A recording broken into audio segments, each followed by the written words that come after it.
Welcome to my YouTube channel.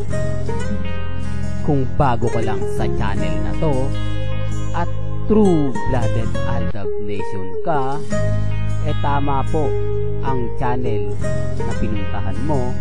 Kaya considering na po kitang bagong subscriber. At huwag mong kalimutan pindutin yung bell para lagi po kang updated sa bagong video na ilalabas ko.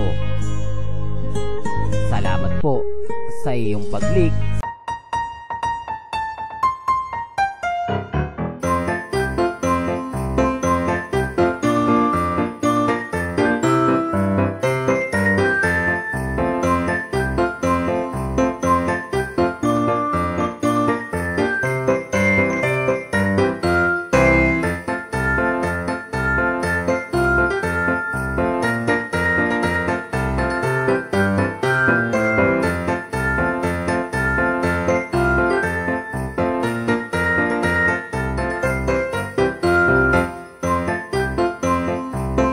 Welcome back mga kaaldab. Ito naman po ang inyong lingkod, si Mr. Destiny. At siyempre panibagong update na naman po tayo.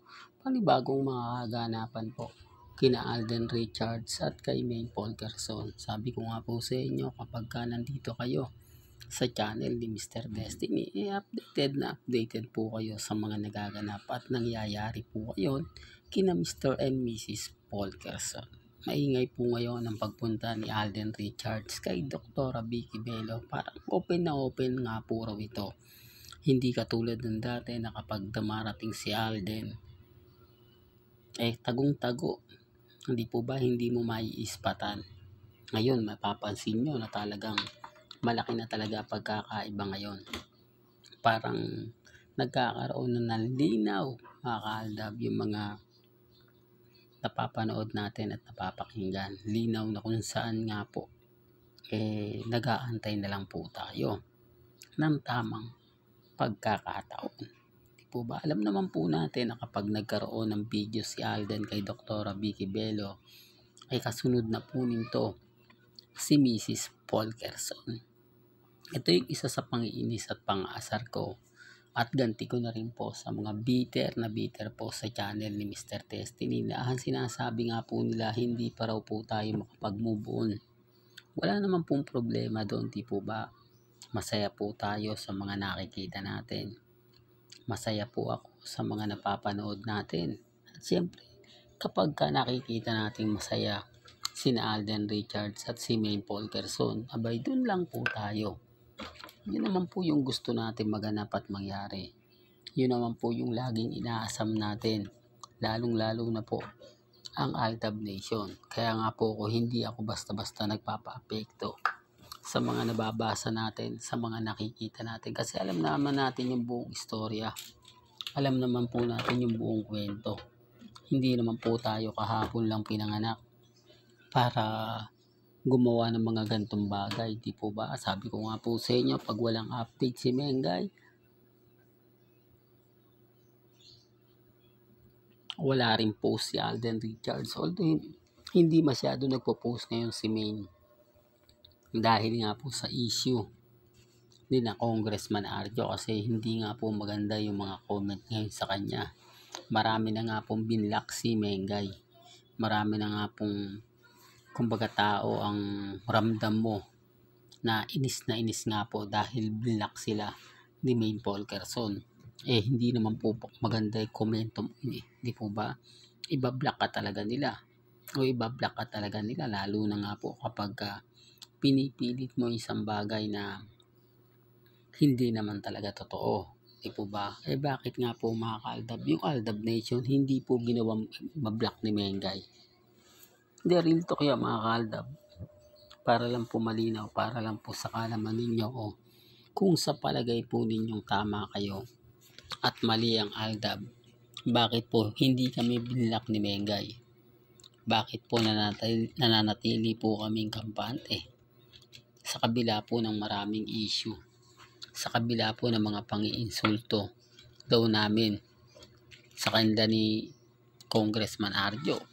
O bakit kami hindi binlock samantalang itong sinasabi nila na kumbaga post lang po o komento lang po kay Mengay about sa flood control project, agad-agad binlock po ni Mengay. Yan ang sinasabi ko mga kaaldab. Ibig sabihin po, alam na totoo po yung sinasabi namin. Kasi kung hindi nga po siya totoo, ibablock din po kami. O sa flood control project, alam ni Mengay na hindi totoo. Kaya binablock niya. Yan ang pagkakaiba po. Literal. Di po ba? Kung ano man po yung mga sinasabi namin about kina Mengay at kay Alden, 101% sure po kami dyan kasi ang dami naming ebidensya at resibo. Marami kami mapapakita, masasabi na kung saan sa kanila nyo naman po makikita. Gaya po nito. Di po ba? Sobrang close, sobrang kitang-kita mo off-cam, yung mga galawan nila. O pagamat marami nagsasabi na magkaibigan lang, wala naman pong problema yun eh. Antayin nyo. Kasi may hindi nga po magandang ibabalita.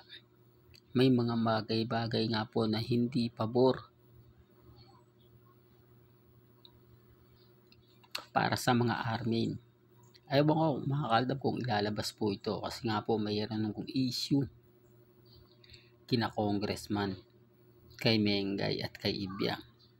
Siguro sabi ko nga po sa inyo, dahil nga po sa mga bagay-bagay na parang sinasabing kinakatuwa nga po raw ni Mengay ngayon, si Congressman Arjo.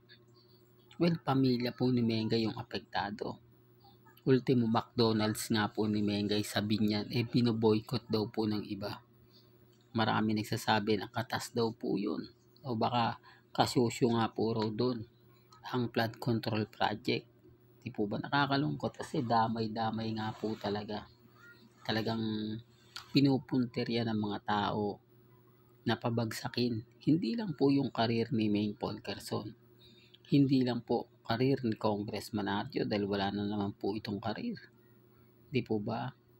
Gusto lang po nila talagang bumagsak yung kumbaga sa bagay mga kaaldab, bumagsak man po yung McDo ni Mengay.